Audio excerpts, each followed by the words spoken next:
Hey, I'm Brody Vinson, and you're watching Profession Session. Today we have a return guest, Mikey Conlon. Life doesn't surprise me as much as it used to. You know, almost anything is possible and almost anything can happen at any time. Professional MMA fighter. I'm 29 years old. My athletic prime's in the next 6-7 years. I can make something out of this MMA career. I really can. And professional foodie. He returned to talk about the fight that he just won that took him pro. The gods keep the wolves in the hills and the women in our bed. I think that because of who I am and who I choose to be, I can get there faster than most people. As well as relationships. If you're a gentleman, you have a good woman at home, treat her right, be good to her, and treat people a little more kindly than expected. There's a power in being alone, and there's a lot of power in refraining yourself from any of your sexual desires at all. Business, self-improvement. You're not supposed to spark fire with every single project you do. I've failed so many different times at multiple business opportunities. His foray into being a professional foodie, and much more. Stay around for a wild ride into the mind of a very driven, thoughtful, caring, and powerful individual. I just want to leave the world a better place. I want the Conlon legacy to live on. If your last name is Conlon, I want majority of that to be associated with, like, man, these guys really tried to make a difference while they were here. I've put out the wrong message a few times, and I've spent time trying to convince people I'm not that person when at the core of me.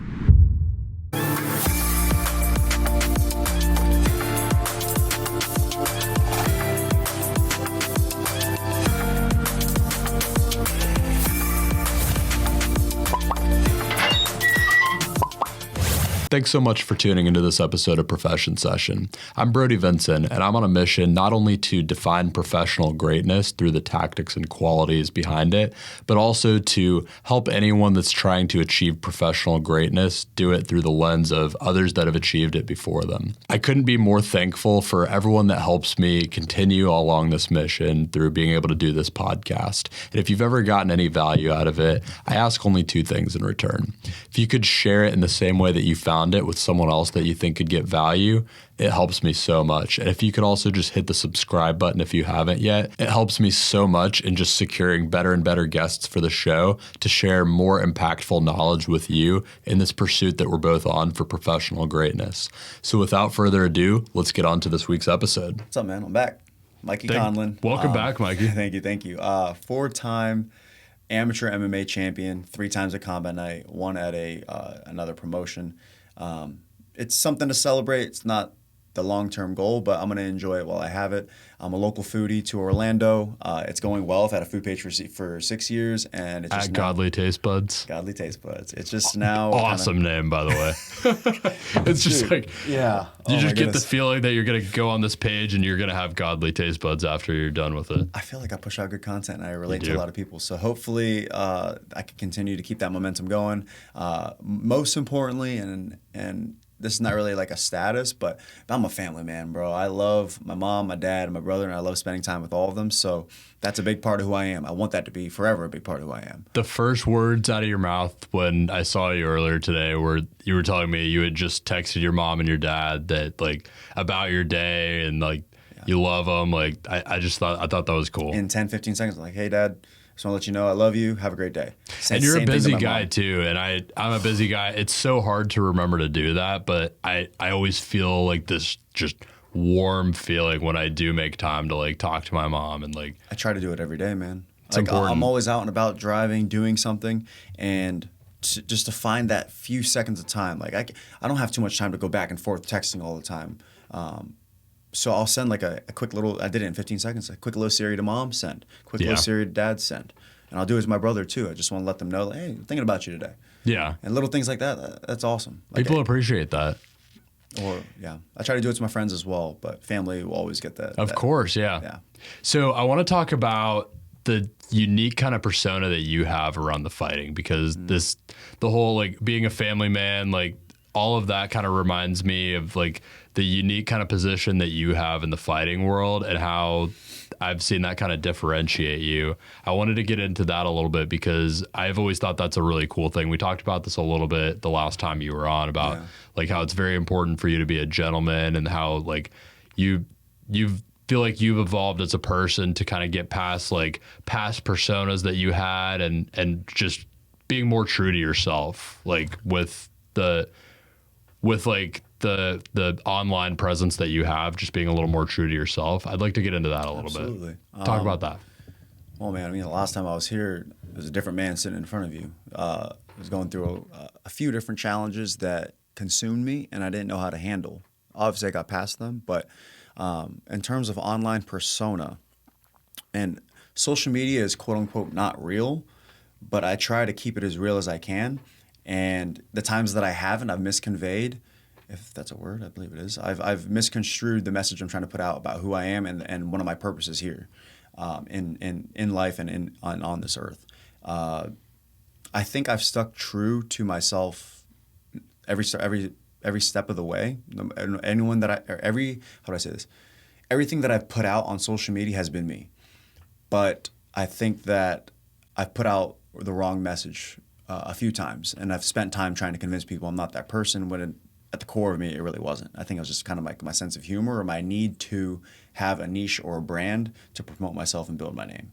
Well, there's a lot of, I feel like there would be a lot of temptation to be kind of like a showman in the fighting world, right? Absolutely. Because especially with people like Conor McGregor, kind of like making it that kind of thing, like making a huge name based off of that kind of stuff. There's probably a lot of temptation to like become this kind of like showman and this thing that you're not.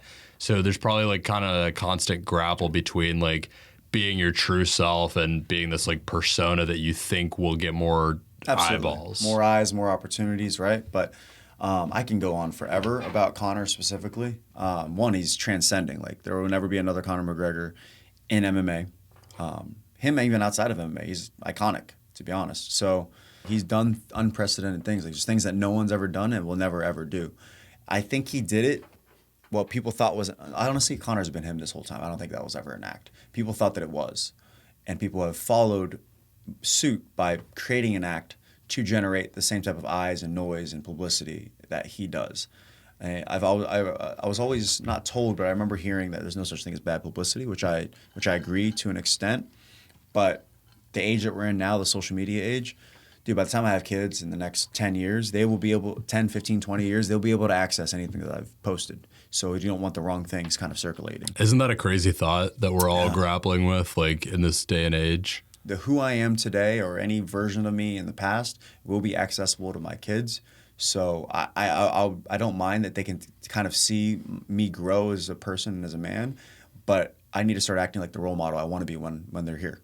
So. It's kind of crazy. So recently I was on a family vacation and my mom got a little drunk and started telling us all these stories about like her in high school.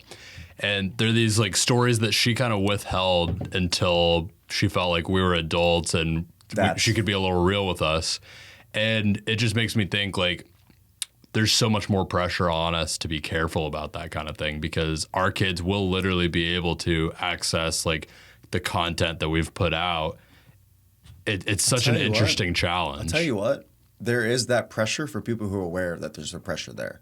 I feel like people still move freely and still use social media as, how do I say this, to leverage themselves for opportunities, for experiences, for money, and not in a good way, like incentivize themselves with social media. Yeah.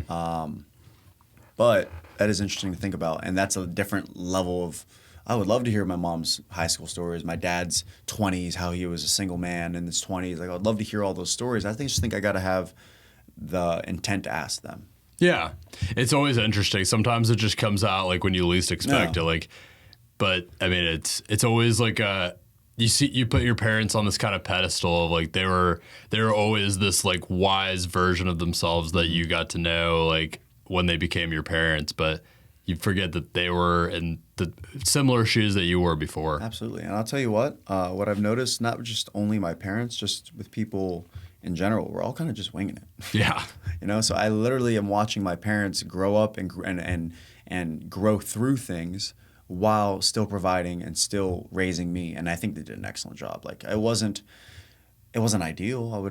I'm motivated and I vet my dating life extremely hard because I want to prevent being a product of, or I was a product of a divorce. I don't want my kids to be a product of a divorce. So I think that really boils down to, I mean, to be honest, men kind of just, they take what they can get. And in relationships, they do that to an extent. I mean, not as freely. Like, I don't think a guy will just settle down with any girl, but their standards are still lower because they'll take what they can get. And men they need to be checking girls. Like if a girl's gonna cheat on you, she presented that at the beginning of the relationship, you missed it, and you still went through with it. So it shouldn't be a surprise. Same thing with like if a woman is with a bum, he was a bum when you met him. You know what I mean? So it's like we kind of see who they are at first. You just kind of ignore that. We kind of get in this like blind love and infatuation. So I'm very, very motivated to take and I love being by myself. I was telling you that a little bit earlier. I treasure my alone time. And for someone to disturb that and disturb my peace, they have to really, really get on board with what I'm trying to do in life and the things I want to do. And hopefully I can help them get there as well with the things they want to do. So for me, would be perfect ingredients to raise kids under. What are the challenges that you've found in dating with having such grand ambitions? I haven't really been in the dating scene much, to be honest. I mean, I've talked to a few amazing women. Like that's the level that I want to operate at and on. I'm trying to climb and develop myself more as a man and as a human, and I feel like my time will be a little bit more valuable and picky with how I spend it moving forward. But I mean, there's a lot of girls out there, a lot of amazing girls out there that I've been able to talk to and go on dates with. But I quickly learned, like, amazing girl, but not my amazing girl, which is okay. And she's out there doing something, reading a book, chasing her dreams, making people's lives better, doing something. I'm also not fixated on getting in a relationship very soon. I'm coming up on 3 years single, which is okay. Like I said, I enjoy my alone time. You've got a lot going on, too. You're a busy guy. Absolutely, man. I'm trying to. I'm really, really trying to. I'm doing a lot. But there's a power in being alone. And not lonely. I think that's a different connotation. But there's a power in being alone, and there's a lot of power in refraining yourself from any of your sexual desires at all. Like, I don't have the need to, like, sleep around. I don't have that urge. Like, it's a natural manly urge, but to fight that and to suppress it, to me, is a little more powerful. I think so, too. I think you find things out about yourself and what you're capable of when you like actively suppress certain like biological desires that you have. Breaking it down. It gives you kind of control over your life a little bit more. Yes. And even breaking it down to, I mean, this is the age we're in too, to having the self-control to resist porn and to not even look at porn at all. Like, that's a big thing for men, dude. I've never talked about this on the podcast before, but because it's a weird subject, right? Yeah, but that goes hand in hand though, with that self-control. I've been off of it for a little while now, and I just feel way better. I feel way more clear, way more like the way that I think about sexuality is it just feels cleaner. Absolutely. And it feels like nothing but a good thing. I've consumed people's content on social media, and weirdly, it was just presented to me. Like this guy, his name's Chris Cavallini. I think he's from Tampa, my hometown.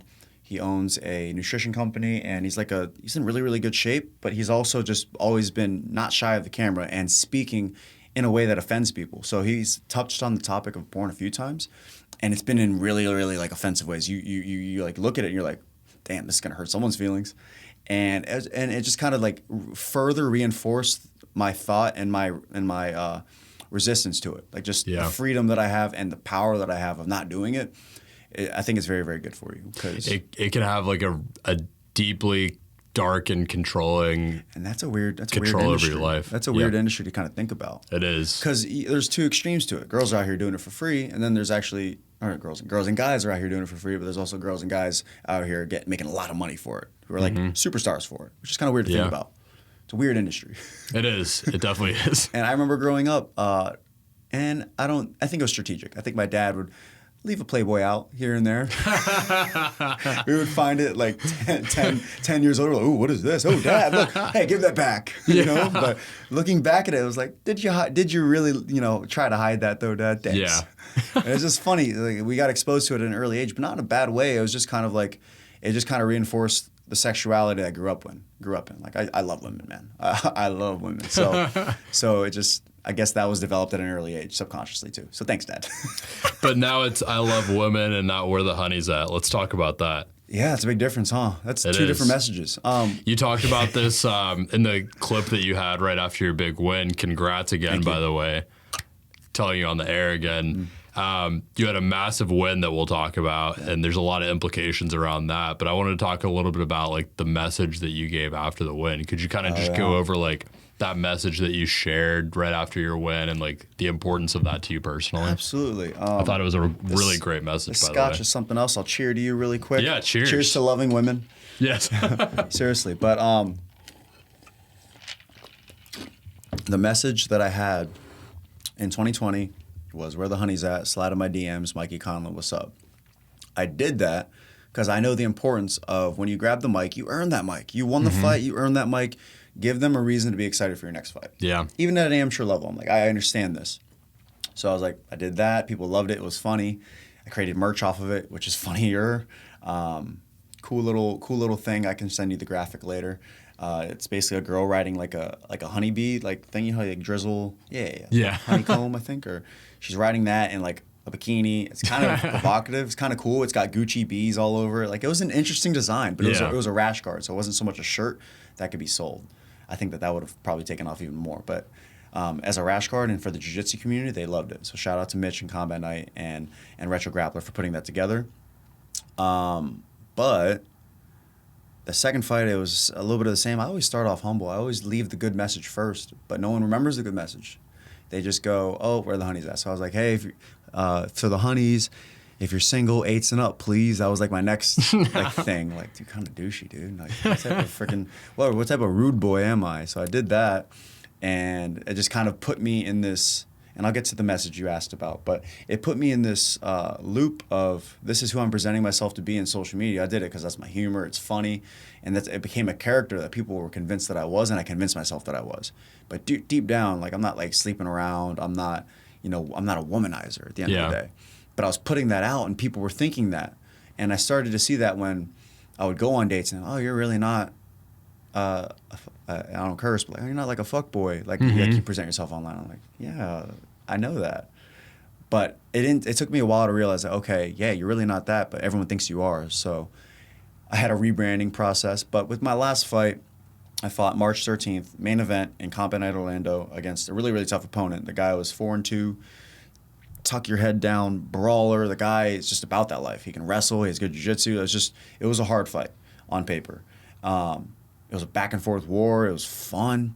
But the message that I had after, I had a few messages.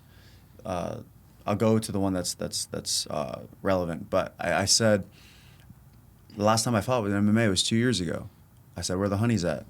Now I have a new message. Like, gentlemen, if you have a good girl at home, like, treat her right. And I also said, be a little more kind than necessary, or more kind to people than expected. Like, just be good to people. Just be kind. And I feel like that's not something that's ever said. Not necessarily in a cage, but necessarily enough. I feel like that's not a message that's spread enough. And sometimes we kind of need that reminder. You know, I get it. Every single day that I clock into this thing we call life, I will have a different mood. I will have a different outlook. And so does everyone else in life. So I can wake up and just be in a bad mood. I can be in a bad mood. Something tragic can happen in my life. And me being at the gas station and someone opening the door for me, or someone saying hi, or I hope you have a great day, or like some little gestures, no matter where you're at, can help me with that day. And vice versa for people who are having bad days. So just be kind to everyone. And I try to be, and I've always kind of been that way. And my dad's probably the biggest influence on that. It's just, I've noticed at an early age, the way that he treats people and the way that people react to how he treats them. My dad was always good to people. It doesn't matter who you are. Don't get it twisted. My dad can bang. My dad can fight. So he's got that in him. And that's where I realized I have that in me too. But he's just always been so good to people. And people love him. He was beloved for it. To this day, my dad is loved from my friends. That does so much for both parties too. So I think I've talked about this before, but one little thing that I implemented in my life just like a few years ago that made so much difference, tiny little thing, but made so much difference, is I was talking about this with someone on a podcast recently, is like so many times you walk by people on the street, they're on their phone, or they're just like, they're not really paying attention, or even if they're not on their phone, you're both not on your phone, they just don't even make eye contact. Acknowledge you. Don't even acknowledge you. And I don't think we're meant to be like that. So one thing that I kind of implemented like just a few years ago is when I walk by someone on the street now, I look at them, I make quick eye contact, and I just smile. Just smile. Like the amount that does for you if someone just looks at you and smiles, just a stranger smiling at you on the street, it just gives you this like this sense of community in wherever you're at, and it just makes you feel good. And delivering that smile makes you feel good too. It's just it does so much for both parties. I think that's the first example that came to mind when I thought about just like try to be good to people. Like just smile at people as you walk by them. Smile at the clerk at Publix when you're checking out. Smile, like say something nice. Say thank you, like when you don't need to. Like just being good to people does so much for you. It's, dude, it's how do I say this? It's opening a door for someone, holding a door open for someone. But here's the thing: at first, when I would do it, I just did it because it's always been just who I am. I'd probably say 9 out of 10 people don't say, or 9 out of 10 people thank you. That's not why I do it though. I do it as like a, hey, and what I've noticed, you know, as time goes on, we're all kind of connected more than we know. Mm-hmm. Like a lot more than we know. So me holding that door open is also in my head, me holding the door open for myself. And it's a kind gesture it's a little bit, like a little gesture that might just make someone's day a little bit better in some way, whether they're having a good one or a bad one. But like yesterday, I was at a concert and just everyone was so nice. The Starbucks I went to, everyone was like nice. They gave me a Disney discount because I told them I used to work at Disney. The people that delivered the coffee, oh, you were from Arizona? I was wearing a Phoenix Suns jersey. And I'm like, no, but this is one of my favorite players growing up. Then we just started talking about Arizona. And then I get to the concert venue I went to yesterday, and people started walking up to us and talking to us. It just all adds to the power of the momentum of having like a couple good interactions in your day is incredibly underrated. Yeah. If you go to like a coffee shop and the person behind the counter gives you like a massive smile and like goes out of their way to like ask you a question or like give you a compliment or something, that might affect the rest of your day in the best way. Absolutely. And in turn, if you give that to the person behind the counter, that might affect the rest of their day for the better. And bringing something good to someone's day makes you feel better about yourself. Mm-hmm. And so it's just, there's no reason or excuse to not be doing that, I think. Yeah. I think everyone should be selfish to an extent, but not so much to the extent where you ignore the people around you, strangers or not. Yeah. But it's just like buying, it was really, how do I say this? It was really overwhelming. Something as simple as I was in the Starbucks line like 2 weeks ago, and the person in front of me bought my coffee. I went to go return the favor behind me, $50 order. I'm like, I'm going to get them back next time. That's wild. I was like, yeah, I'm not doing that. A $50 order at Starbucks, too. What are the odds? I was like, I want to get the person behind me. What did they get, big. 50 cake pops? I'm like, what is it? They're like, $50. I'm like, I'm going to come back. I'm going to come back. Just know that I wanted to. Yeah. I was like, oh my goodness. Just remember that I asked. Yeah. But this will lead me a little bit into, dude, my professional career outside of all the hobbies I've picked up has been hospitality. I've been in the hospitality business for 11 years. I've worked every single position. I've been a manager, server, bartender. Bartending is my favorite. Craft cocktails is my favorite. Server, hostess, or food runner. I've just done everything in 11 years. I've grown a lot in this industry. But for me, what not necessarily separates me, but the way that I operate, not only in life, but to people within hospitality, because let me just break down right now. When you go out to eat, eating out is a luxury. It is a luxury. You are paying for a service. You're not cooking. You're not cleaning after yourself. You're literally being taken care of. I don't think every server and bartender in the world understands this. Sometimes it's just cookie cutter. What can I get you to drink? Are you guys hungry? You know, like there's going to be those people there who are just going through the motions, which is okay. But it's memorable when you have extremely bad service, and it's memorable when someone takes good care of you. Yeah. And that's what I've always thrived in. I'm like, I want to give the care that I want when I'm at a bar. I want to give the care that I want when I'm at a table. So it's a golden rule, right? Treat people how you want to be treated. It's not so golden, is it? But yeah, dude, so when I take care of someone, like you're sitting in my bar now, hey man, welcome in. Here's, like I work at the Brass Tap, Waterford Lakes. Craft beer bar. We have 190 beers on tap, craft cocktails, wine, we have happy hour, and we have some pretty good, it's bar food, but like elevated. So it's good food. So the way I present it, not so cookie cutter. I go, hey guys, here's our beer menu. 60 on draft. You can try whatever you want. The other side's 130, 120 bottles and cans. Here's our food menu, wine, liquor, cocktails, happy hour. My name's Mikey, and that's Brody if you need anything. I come back. I always suggest. I always try to create an experience. But at the end of the day, I just try to give them a good time. Like I said, you could wake up and maybe not be 100% of that professional, but I try to hit that as much as I can. I'll never be perfect, but I try to be as professional and as hospitable as I can. And more than just the good food, the unique beers, the atmosphere, I want to be able to like let people know like, hey, you're taken care of. Like you're welcomed here. We're happy you're here. And I always say to people, hey guys, thank you for spending time. Hope to see you next time.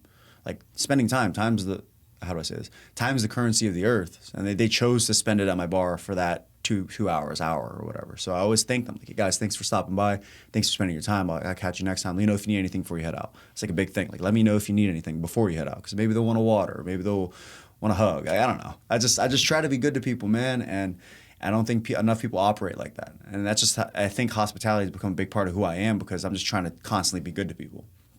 Speaking of hospitality becoming a big part of who you are, I want to talk about this foodie channel a little bit more. Yeah. Let's go. We had mentioned it before, Godly Taste Buds again.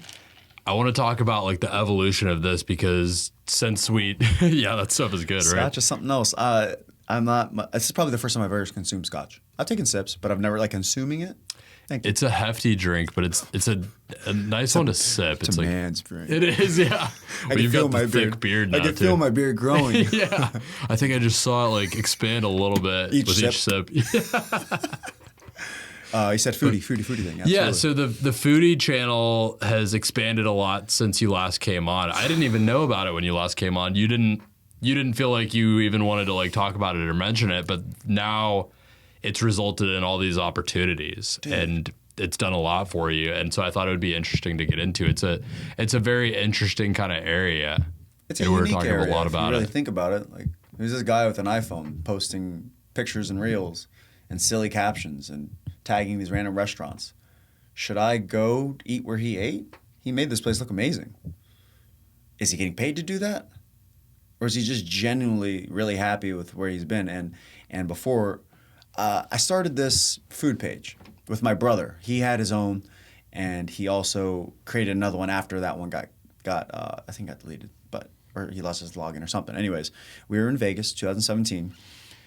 I've always taken pictures of my food. My brother's always taking pictures of his food too. He's a foodie. He's just not. He hasn't put time into like developing his name. My brother. That's how Instagram started, dude. People taking pictures of their food. Dude, yeah. I just food is sexy, bro. Hashtag food is sexy. Sometimes I'll look at something, I'm like, dude. Or I'll scroll because on my food page it's curated for just food. So sometimes I'll just scroll and I'll be like, this is ridiculous. Like the video and the presentation like it just makes me feel something. I'm like, oh my god, I need that. But there's none of that in Orlando. It's always gonna be like a different place. So I'm just like, dang. Like I'll tell you what, something that, and before I get back into me, something that I've always wanted to try, dude, is like a smoked brisket. It's like a stick. It has the pork on it. They wrap a burrito and put cheese on the outside and put stuff on the inside as well. And then they pull out the bone and then they cut it open and open it up. And it's just like a big meat slab. I'll have to find it. Oh, my God. It's very trendy. That sounds awesome. And here's the thing. Okay, so I'll get into it. So my brother created his food page in Vegas. We were on a family trip for Christmas. Me, my mom, my stepdad, and my brother. He created the Dank Bank. So he was just posting his food. And then I created Godly Taste Buds. Started small, bro. I actually still have a screenshot of me, 100, 200 followers. I'm like, what? I've come a long way, huh? I would post food. I think when you first start a page, maybe I was just putting up good content back then. But I would put that right hashtags, and I would just get 100 likes, 150 likes. I'm like, damn, I don't even have that many followers. Eventually, it started to grow. The inconsistency brought the likes down, and I didn't really have a consistent like, this is Godly Taste Buds or this is Mikey. This year, I put my face in front of it more than ever, as opposed to just the food, and people were buying into me. Yeah. And for me, that's just expressing myself. Like, it's another passion of mine. I grew up watching with my brother and my dad. Everything's family-oriented, if you can't tell. And we watched Man vs. Food. We loved it. We went to all these different Man vs. Food spots. My dad would take us. And then we got into diners, drive-ins, and dives, I believe. Yeah, Guy Fieri. I love Guy Fieri. So, like, we got into these TV shows. Flavortown, USA. Not so much did I consume Gordon Ramsay. I'm very aware of him, and I've seen episodes, and I know him as a personality. But, like, I've always been, like, plugged into food. And as time goes on, dude, me and my brother have so many different favorite foodies in common. Like, there's a lot of famous foodies on social media. Yeah. And it's just kind of crazy how it's something works. Everyone can connect on, too. So, like, there's so much room to express yourself in that lane. So this year, I've had it for 6 years. I started in 2017, like I said. this year something happened, man. I was given an opportunity and then another opportunity. Then I started making foodie friends in the area that they would give me opportunities. And then I'm just rubbing elbows with local foodies, and I'm rubbing elbows with different business owners in the area, and I'm getting to take my friends to lunch and create content, and I'm subconsciously plugging them in and their businesses, and everyone's growing. I took Kev on one. I took Mitch on like I was telling you. I took Mitch from Combat Night on a media dine, a few of them actually, and it's just cool that I get to share this food. Like sharing, like it's been a goal of mine going to the new year. I want to be able to have lunch with a friend once a week. So my foodie thing has been allowing me to do that and create content out of it and build a name for myself. And it's just fun, man. Like it tests my creativity on the type of content that I can make that is going to benefit my own brand and benefit theirs. Creating content around something you feel passionately about and something you love, I think is such a powerful thing for that reason. It automatically helps you gravitate with how good social media is right now and like how strong the algorithms and the tools around it are. It helps you gravitate towards people that you would have never come into contact with otherwise. Ever. We met through social media originally. Yeah, we did. And now here we are. It helps you gravitate towards and connect with the people that you'll get along with best that you would have maybe never come into contact with if not for connecting on this social platform. That's the age that we live in, dude. I've got friends in Ireland and in Dubai, and just because of the internet, it's kind of crazy to think about. But, dude, with this food thing, I feel like it's limitless. I'm sure there's people who question my how genuine I am with my reels or my content. Like, oh, he's probably getting paid to do this. Place is probably not that good, which is a natural thought for any foodie or food influencer. But dude, I haven't made a dime. I haven't made a dime off this food thing. I'm sure I will one day. I'm in no rush, but I'm trying to help my brand grow, and I'm trying to at the same time collaborate with other brands to help them grow. Yeah. Maybe I push out some good content. Maybe an extra eye or two brings them in a sale. I've just been doing it to learn and express myself. I know that there's probably compensation on the way, but I'm in no rush. I'm sure that there will be a brand or a company who's willing to, like, you know what, man, you're worth that per reel, or you're worth that per story post, or whatever I choose to do. So I'm patient. I just want to continue to keep eating, and the thing what separates me the most. I'm not the most fit person. I have a decent body fat percentage. I like to try to stay in shape because I've noticed that since I graduated high school, I've seen a lot of people that I went to high school with, and we just age differently. And I think that's because I focus on fitness and I focus on taking care of my health. It becomes more and more important. Yeah. Yeah. I've struggled with it more and more as I've gotten busier and busier. Of course. And I get that. But I look at the people that I went to high school with. I can recognize them, but it's just like, man, that's just life, man. We're all getting old. We all have our stresses. But I think the intentional self-care and the personal development, I think that's what keeps me younger. Yeah. It feels like. Because a lot of people still think I'm 24, 25, and I'll take that. I'll take that. When you get older, you want to look younger. When you're younger, you want to look older, essentially, right? But I'm not, and I'm trying not to like bash anyone. I'm just trying to say, like, I put a lot of time into myself, and even then, it's not perfect. It'll never be perfect. But I just want to take care of myself, and I feel like that's not a message that's conveyed enough either. Life's crazy, bro. Life's crazy. Have some self-care nights. Yeah. But no, this really thing's what are crazy. some self-care things that you do for yourself that make a big impact? For me, it's doing things that make me happy, one, and two, doing things that make me feel like I'm becoming better, whether it's working out, reading a book, listening to a podcast, training. Training is a big thing of mine. I don't ever want to like implement that out of my life. There's been periods of times where I've been off the mats. And as I get older, my body's a little bit more keen to injuries. So I'm pretty big on my injury prevention and my recovery now. But I mean, doing the things that I love and spending time with the people I love, like just a day of me and my brother going out to eat or going to a theme park or just hanging out all day by the pool. Like, I treasure those times.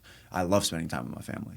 So and I'll try to, like I said, I'll make time to spend time with my friends. I prefer having busy friends. I don't want them to be easily accessible because I'm very busy. So if someone asks me, invites me to I'm gangster like that. Like, I'll go out to a random party or a random rave, but I don't have the schedule to do that.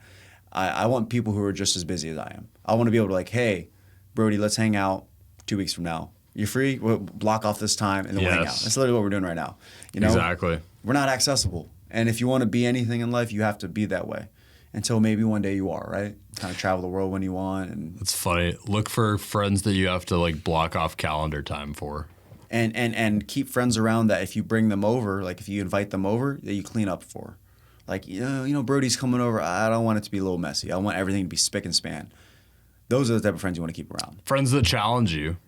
That's Dr. Kev for me, man. Yeah. Like that's one of my absolute best friends. Shout out Dr. Coach Shout Kev. out Dr. Kev. If it weren't for him, my body, I don't want, I'm very aware of my self-talk. My body's not broken, but my body has a lot of trials and tribulation. And we overcome all of them. I don't have the perfect body. I am in pain all the time, which is okay. But I can't imagine how much worse that would be if I didn't have Dr. Kev in my corner, helping me recover, helping me prevent injury. Shout out to Swish Physical Therapy, big part of my life. They're doing amazing things over there. But as an athlete, and it's the way that Kevin described it, as a combat sports athlete, bro, every practice, every MMA practice, even striking or jiu-jitsu, I think it's all of it. They're like mini car crashes. We're throwing our bodies at each other. We're throwing limbs at each other. We're aggressively attacking submissions, trying to rip off limbs and choke people out. Like there's just. It's violent, but it's also art at the same time. It's all perspective, but it's car crashes. So if you're in that sport or any sport in general, you're prone to injury. It's just about being ahead of it and knowing how to prevent it as fast as you can. Like every fight I've ever had, I've always had an injury going in. That's every fighter. We should expect that. So you just don't have to. You just shouldn't lean on that injury as your excuse to why you lost. The you that you presented in that fight is what was taken in. So if you weren't 100% ready to fight, don't fight. You know? Despite your injuries, you did just have the big win. Let's talk about the big win a little bit more. And we talked about like the message that you had to deliver after. I want to talk more though about leading up to the big win. I want to talk about some of the consequences of the win in the best way. So of course. We had talked kind of leading up to the fight, I think. We had like connected back again and you told me like, hey, my coach might give me the nod to go pro if I win this fight. Shout out to Julian Williams. For 4 years, the sole reason I stayed in Orlando. If Julian, my coach, my MMA coach, the head honcho of the MMA team at Fusion Excel Performance, if he was not the man that he was and the coach that he was, there's no reason for me to be in Orlando, especially this long. So I commend him. I value him. I appreciate him. What his word says, or how do I say? What he says is word, is bond. Like, if I'm not ready, even right now, if he said, "Hey, you're not ready to go pro," that would suck. But I would work to earn that yes, and I think I've earned his approval with this last fight. Before I get into the details of the fight weekend, everything kind of went down insane. I felt like a roller coaster of emotion, and that's kind of any fight. But before I get into anything, shout out to Mitchell Chamale from Combat Night, one of the best people I know. He's an amazing father, businessman, fighter, CEO, everything. He just does everything well. He's someone I really look up to. Really, and I really hope they can get him on your podcast because I know that your life will be better just by talking to him and meeting him and vice versa, to be honest. So I've been pushing for him for a long time to get on this show, and I think that he finally will after he sees this episode and this clip. But shout out to Mitch. And the rest of the Combat Night team for creating core memories, throwing the violent parties, which is pretty much what it is. It's a big party. Everyone's getting drunk. Everyone's watching violence. It's a violent party. You ever seen Never Back Down? I haven't, no. What? It was filmed in Orlando. Life's really full circle. And if you just pay attention to how things work. So look, I started training in MMA in Tampa, or in Tampa, kind of, but that's where I was fighting. I went to school in Lakeland, went back to Tampa, started training. Moved to Orlando. My favorite movie growing up was Never Back Down, which was filmed in Orlando. And now I'm scheduled to have scheduled, not yet, but my goal is to have my pro debut in Tampa July 29th. You know, like there's no reason that I can't get on there. I'm gonna get on there.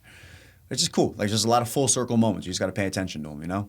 So I want to give one more shout out. This is the other announcement I made on the mic. Was I had a friend pass away. His name's Mike Milmerstadt. Just like with what I just said about Mitch, was an outstanding man, you know, just a career man. He was on the SWAT. He was OPD, Orlando Police Department, I believe. Jiu-jitsu black belt. Great fighter. Like, the guy was freaking good. he just wasn't like an active fighter. So like his last fight was like 10, 11 years ago, right? I've been able to train with him a handful of times, and I've been able to talk to him on social media a handful of times. And that was more than enough to get a great depiction of who he was as a man. And dude, it's just that is someone that people should look up to on a huge scale. That guy is just an outstanding human being, man, father. I'm sure everyone has their, their demons, or everyone has their, faults. I just didn't see those with him, man. He was just as pure, as hardworking as they come. The way he spoke with conviction, like it's just someone that I think that would benefit everyone's life. If they consumed a little bit of Mike Milmerstat, they would become better people, better human beings. And he recently passed, and I used that opportunity to just, hey guys, look at the link in my bio. I have a link tree. It's the first link there. Mike Milmerstat, earned the day. The guy touched a lot of lives, and I feel like his story can still continue to touch lives. The GoFundMe is for his wife and 3 kids that he left behind.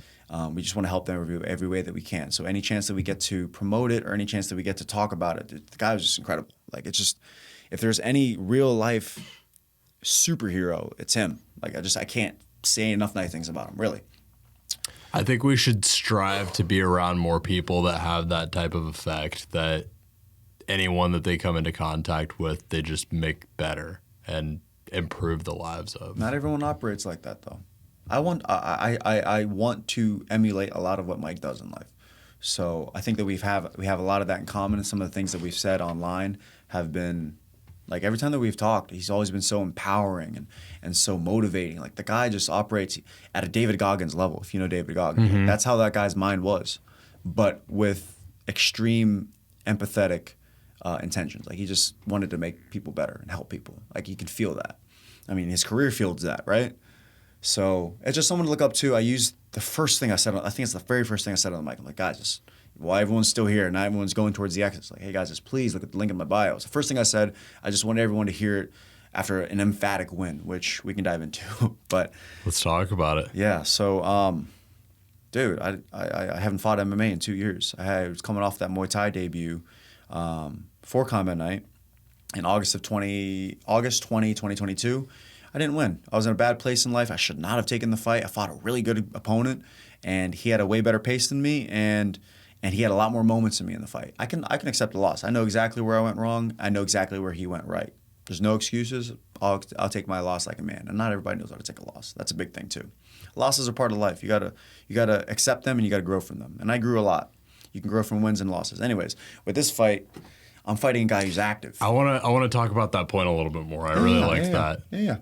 The knowing how to accept a loss and move on from a loss. Could you go just? We'll get back to the fight, but I want to go one level deeper on that for a second.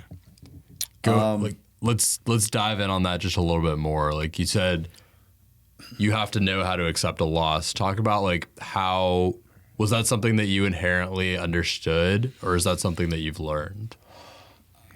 I think to an extent, or how do I say this? I think I've always kind of understood that, but the more that I lost, I understood, like, hey man, this is part of the journey. This is part of the process. The worst thing you thought was going to happen in your fight didn't happen, and you lost. There's something that went wrong in your preparation. Maybe it wasn't meant to be. Like, I've come to terms with that. I think that something that's lacking in the world in general, even outside of sports or competition, is accountability, dude. That's a rare word. Not everybody can take accountability for their actions, and they think that the circumstances that are placed upon them are still not, they don't take account. How do I say this? Any circumstances that are placed upon you is still your responsibility. Whether it was done to you or whether you did it to yourself, it's still in your realm. It's still in your life. It's your responsibility. You have to take accountability for it. So if something bad or tragic happens to you, sorry it happened, it's still up to you. Same thing goes with, like, our mental health, which I think is a very intentional thing. I had to break down to someone at the bar. We got into, like, a deep conversation, which happens every once in a while, which is kind of cool. I guess maybe alcohol would inhibit that, but we were talking about mental health, and I let them know, and it might be a harsh reality, but our mental health, and I was in a bad place last when I met you, but our mental health is our responsibility. Like, it's an intentional, every single day working at type of thing. It'll never be perfect. We'll never wake up happy all the time, but you need to be intentional with your growth, and you need to take accountability for how your thoughts go. Like, thoughts are more powerful than we know. I've always thought to myself, and I've always followed the saying that thoughts are things, because thoughts become real things, and they really do. You know, the life that I live now is because I was thinking of everything I wanted to do before, so I just had to act it out. There's so much power in extreme accountability too, because if you've accepted the fact that it's your responsibility to handle your circumstances no matter how bad they get, you can come back from the worst possible circumstances. You could have the most tragic thing happen to you and still come back and rise like a phoenix from the ashes, because you've accepted that it's your responsibility, and that means you have to figure it out. That means you have to adjust. Absolutely, dude. You only really learn that through hardship too, unfortunately. I wish there was a way to teach people that without having gone through hardship, but that's something I personally have only learned through hardship. I only want people around me that have been through hardship. I don't want people who have had handouts and have had shortcuts and have not experienced the growth that's necessary to fully appreciate life. Like, if you haven't struggled for what you're trying to do in life, you've not necessarily picked the wrong path, but it's you have an easy way of experiencing life. And I think with that comes its own stresses and problems as well. If I had alternate reality, let's just say I never had to long for money. I never had to long for status. Anything I wanted was accessible. From me being a kid, I would operate and move throughout life differently. And there are people that do that. Like, they're born into millionaires, or they're born into superstardom, maybe like a Justin Bieber or a Drake. Like, they experience life differently. Their problems we'll never be able to relate to, you know? And with that extreme becomes like, dude, I can walk downtown Orlando, no one will bother me. These guys can't. You know what I mean? There's certain trade-offs to everything. But I'll touch on the losses really quick. Dude, I've lost 3 MMA fights, 1 Muay Thai fight. I know how to lose. I don't like losing. You know, I don't plan to lose. Every single time I sign up for a fight, I think I can win. I think every fight that I've had has been close, except for one. I can extreme accountability one, like, yeah, that guy definitely beat me. That was my second fight ever. Then he never fought again. It pisses me off. I'm like, this guy's really good. Why did you never fight again? You know? Anyways. You wanted to go out on a big dub? Yeah, I guess. I was just 1-0 at the time. It wasn't anything, you know? As an amateur, I'm still not anything. But I plan to be. You know, I'm working on it. But when it comes to losses, even outside of sports, I've just learned that, man, this is part of life. You can't dwell on it. You can't beat yourself up about it. Like, it doesn't feel good, but it's going to happen. Inside of fighting, outside of fighting. I'm going to take losses all the time. And it's just being okay with that.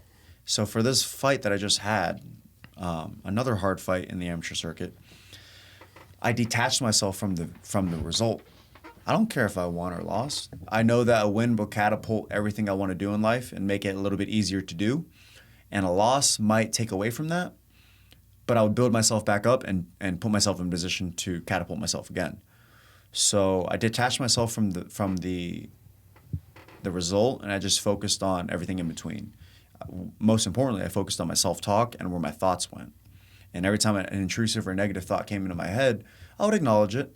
Oh, I don't like that. That's not me. That's not going to happen. Or I'm not really that. Like, I would just be able to acknowledge it. Don't like it. Push it aside. And then intentionally put good thoughts in my head.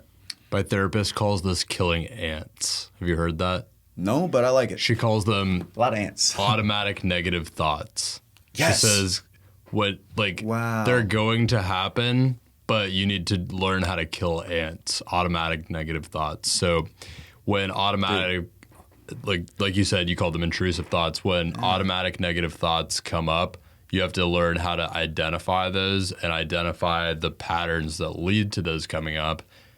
Recognize them and not punish yourself for having them. Absolutely. But kill them because they're not serving you. Your therapist.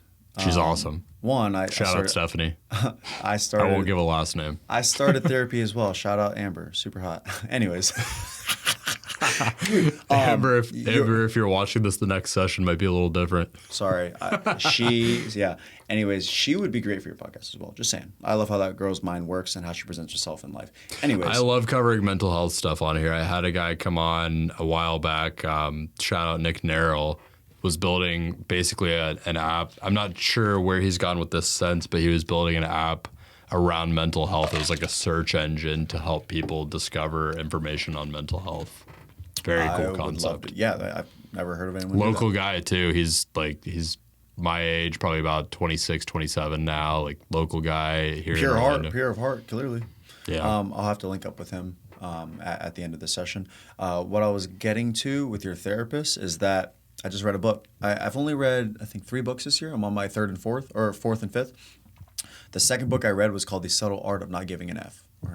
Mark Manson, shout out. I love that book. That they brought up ants. That was like a big. Oh yeah, I took notes on it. The first book I read this year really kind of changed how I digest books. So I don't. The flex for me is not, hey, I've read like 12 books. It's March or it's May. It's me. It's like I've digested 3 books. I have notes and detailed notes on all of them, and I've really taken into account what I've read. And now I'm able to like go back and look and read them, and that's even more installation of information in my brain. But no, the ants thing was incredible, and honestly, that book was pretty profound. You look at the cover, it's like the cover's misleading because the information in that book, dude, I learned a lot. The first book, the cover's the hook, basically. It's it's provocative. It's a provocative cover. It gets you to say, "Hey, what is that? The subtle art of not giving a fuck. Like, what is that about?" And then you get hooked as soon as you read it. Like you realize, oh wow, this is packed full of wisdom. You know something crazy? I'm not like the biggest reader, but I consider myself a reader now because, dude, I haven't had internet all year. I haven't watched TV all year. I moved to a new space. Ironically, Dr. Kev is my landlord. I live in one of his condos. Okay. I've lived by myself for the last 3-4 months. So, like I said, I'm comfortable with being alone. I just never got around to buying internet or turning on my TV. Every time I'm home, I cuddle with my cat. I hang out with my cat. I read or I listen to a podcast or I play on my phone and create content. I'm constantly doing something that's making myself better. I miss Netflix and I miss gaming. Gaming is a big part of who I am, but there's a power in me doing other things. So I guess I'm a reader now. But the first book I read all year was called Limitless by Jim Quick, which is essentially that's a smart guy. It's a really good book, dude. There's so much to dive into there, but that book helped me recognize how I learn and how to digest information, how to properly take notes. It just taught me so much. It took me forever to get through that book. But I finished that, and then I got into subtle art, and then I digested that well as well. So I'm on the supernatural book now, and I finished just a poem book. Doesn't really, no notes to take. It was kind of dark. It was called, dang it, my brain's kind of farting. Anyways, I finished like a poem book that I guess ladies love. It's like a lady book apparently. I got it just. Was it like a Colleen Hoover? No. It has it's a black book. That's with like random poems. Author I see every girl reading. I don't know why. My friends have roasted me for posting it, but I think it's profound and it's like I said, it's dark, dude. But there's a few things that kind of click in there. They talk a little bit about divorce. They talk about rape and being lonely, and it goes everywhere. I don't know where the context is for that, but I think Rapi Shakur or Kapoor. But you know what I'm talking about, right? I've had someone on the podcast talk about him. Rafiki? Yeah, something like that. Rafiki something? I think so. But anyways, that's one of the books, not as prominent as the other ones. But, dude, my thought process with reading books that are intentional on personal development are just books that when page 1, page 302, I want to be able to think differently. I want to be able to be a different person at the end of that book. That's why I read. I don't mind reading stories and like listening, to fiction and stuff. Or not listening. I don't listen to books, but reading books that are like fiction. I don't mind playing with my imagination that way. But I also want to read with the intent of becoming a better person. That's the only reason I consume books. I have so many books on my bookshelf, and I haven't even read all of them. So I have a long to-do list ahead of me, which I'm okay with. And when you read books, you find information that you wouldn't have otherwise found that might change your perspectives. One of my big goals for the podcast this year is simply just to experience something in one of my interviews, at least one thing in one of my interviews that drastically shifts my worldview for the better. And I think putting yourself in situations like reading a book, listening to a podcast, you get exposed to information that you never would have found otherwise that might totally shift your worldview for the better. You definitely won't find it on The Office. You definitely won't find it on Game of Thrones. You know, Yeah. those will give you different perspectives, and they're different storytelling.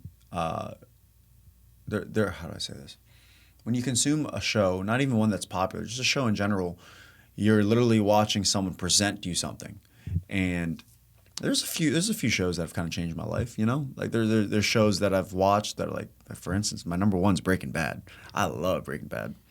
I should probably own more merch of them. Like for that, that's forever Breaking etched Bad in is my awesome. head. It's forever etched in my head. To be honest, I'm waiting for my wife to watch it again. I've watched it twice, all the way through. I just want to experience it one more time, but with her, whether she's seen it or not. I just love it.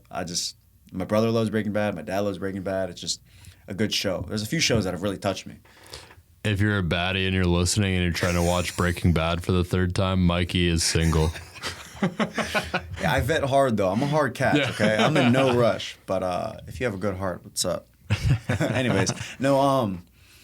And I tell you what, shows kind of bring us together too. There's unity in it. Like my dad and my brother watched The Boys, and they I need to watch this. Dude. All of my friends have been talking. That's me. my I need number to 2 watch or this. 3. I think it's Really? probably number 2. So they watched it and they would talk about it, and I'd have no clue what they're talking about. And they were pushing it on me like, Mike, you need to watch this. So last summer, the highlight of my summer is watching Breaking Bad. Is watching The Boys. I watched it. I loved it, and I would text them the updates. And they're like, "Oh, you're there now? Ha ha, blah blah blah." And then I loved it so much. I watched all 3 seasons. This is the first show that I've ever restarted it immediately right after. It's weird, but I also experienced a different, angle of it, consuming it immediately right after. But I really enjoyed it, dude. It's binge worthy. You get really connected to the story and the characters, and we grew up watching superheroes, but we just see them solving the crimes and that's it. Maybe a little bit of downtime in between. This is everything in between. This is like putting social media in front of a superhero who's really well known, and they have to act like and social media, and then behind the camera they're like crappy people.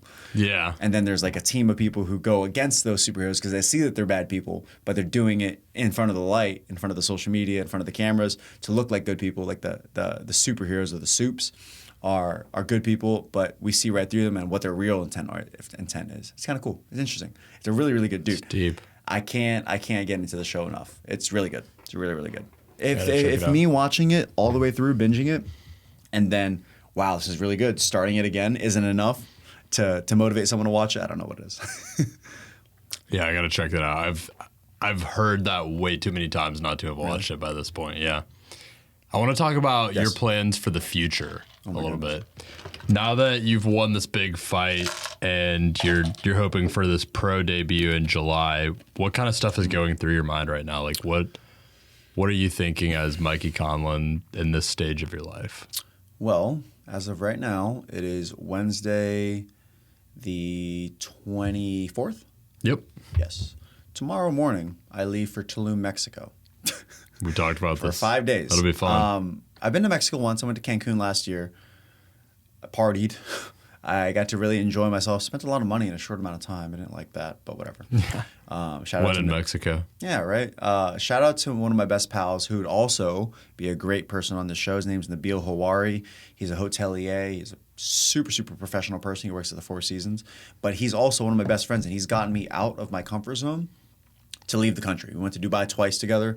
Last year, I brought my brother to Dubai with me, and then went to Cancun immediately after. So he challenges me to travel. And to have friends like that, I don't have any friends like that. So anyways... I have a great friend that's challenged me to travel a lot. Shout out Michael Bonin. He What up, Mike? will plan an entire trip, put it in a notes app, and say, "Hey, let's do this." It's awesome. And then you'll look at it, and then you kind of like, it's just kind of like taking a mission or a contract. Like, do I want it? Yes or no? Yeah, That's yeah. kind of cool. That's kind of cool. I've always said yes because it's always if you present it that meticulously way, planned. then how? Like, if you have everything detailed, like here's the things we would do, how many nights, the costs, and the tourist attractions, and then you can kind of plan for that. That's hard to say no to. Yeah. Nabil had a different method. I lived with Nabil 2 years ago, and I lived with him. And in the mornings, we somewhat had conflicting schedules, but in the mornings I would walk out, and he would just put Dubai on the TV. Or if we were home at the same time, he would just put Dubai like attractions on the TV. And he's been a few times. He's Palestinian and I believe Ecuadorian. Hopefully I didn't mess that up. Maybe Honduran. Dang it.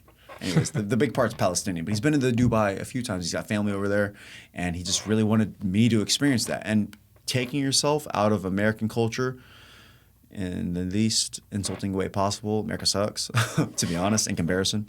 I went to the Middle Eastern culture, and it's just, that's a place where you want to raise kids, man. People don't act up. People don't commit crimes. There's the gun laws insane there. Like, people are very aware of the repercussions of their actions, so no one acts up. I can leave my phone and my wallet at the bar. No one's going to touch it. You know, there's no one acts up there. And that, as a culture, to me, is a big thing. Like, there's no school shootings in Dubai. You know, like, it's a perfect place to raise a kid. There's no tax in Dubai. That's not even just Dubai. I guess it's the Middle East. Like, if you bought something over there, like real estate, they don't tax you. It's a great place to invest. Have you heard of the line in Saudi Arabia? This thing that they're building? I have no idea what the timeline is for this thing, but I think I've brought it up a couple times. They're building this massive structure in the middle of the desert, and I think Saudi Arabia. I hope I'm not getting that wrong, but it's going to be like this giant line essentially in the middle of the desert that's this like built up like multi-story thing where a bunch of like families live in it, like hundreds or thousands of families live in it, and it's this like self-contained, self-sustaining community with like the outside of it is like glass reflection so it doesn't get too hot, but it's like right in the middle of the desert, completely self-sustaining. This is crazy. You gotta I want to Google it though. Yeah, I do. Oh my goodness. But like I said, I go to the future. We'll touch on that. As you're talking, I'll look up a picture just so you can see because it is crazy. So the future, I'm going to Tulum, Mexico tomorrow morning, very early, and then I'm flying in. I'm getting there maybe like 10 a.m. One of my best friends and teammates, shout out to Lucas Alexander. He just won his second UFC fight in San Antonio, Texas in March. So this is more of a reason to celebrate him, but he's getting married. This is the first friend that I've actually been there present for a marriage. I've missed a few weddings in my time, and I feel like a crappy friend because of that. So I'm very happy I could be a part of this one and be there for it. What the hell is this? Isn't that crazy? The line. Literally just the line. A lot of it is just like conceptual mappings, but if you're listening to this, Google this. The line. Yeah, the line, Saudi Arabia. It's crazy. There's like little videos you can watch too where it goes through like the whole mock-ups of it. Yeah. This is gonna be nuts. Life's crazy, dude. Yeah, life is crazy. It'd be cool to see one of those like in the desert here over in Arizona. Can you visit the line or is it just for residents? Maybe sign up for it, you know? That's maybe sign up, yeah. I bet it'll be strict because it's like a self-sustaining community. They probably don't want like a lot of foreign people coming in, but at the same time, they'll probably, whatever the company is that's making it, I don't know if it's like government subsidized or if it's a company making it, but they'll probably want to make another one at some point. So I guess they'll want some people coming in and checking it out. I had a ton of thoughts. Before I even touch on my future, in Dubai, I think it's just Dubai, but they have this status of people called the Emiratis. So they're, to my understanding, they're homegrown. So if you were born in the Middle East or maybe born in Dubai or old Dubai, you get a certain status. And with that status, it's not necessarily immortality, but damn near close. If you're an Emirati, like, you're a big deal. You have a lot of power. You have a lot of privilege. This is all my understanding from experiencing the culture and hearing about it. I think that same status in America would be credit, because we're from what I understand, the only country that really focuses on credit or having a credit score. My international business teacher literally told us this last night. Yeah. He's been all over the world. Like he's like incredibly multilingual and like has studied in all kinds of different countries and continents. And he was telling us the United States is the only country that operates on a credit system. Which is not bad. I respect the credit system, but I also know that when you hit a certain number, you're not necessarily immortal, like I said, but dude, there's so much important on credit or on the credit score in America, but no one cares to really touch up on that or educate people on that. It's almost like a free-for-all. Like, figure it out, and that's all I've ever experienced. Even my parents, like, we're not taught how to manage that in school, and we have public school. Isn't that crazy? It's so important. Dude, I went bankrupt. Live and die I went by bankrupt in 2015. So my credit, because I had a car, I think I might have mentioned to you, but I had a car accident my senior year of high school, going to prom night, motorcyclist hit me, got sued for $15 million. I had to declare bankruptcy.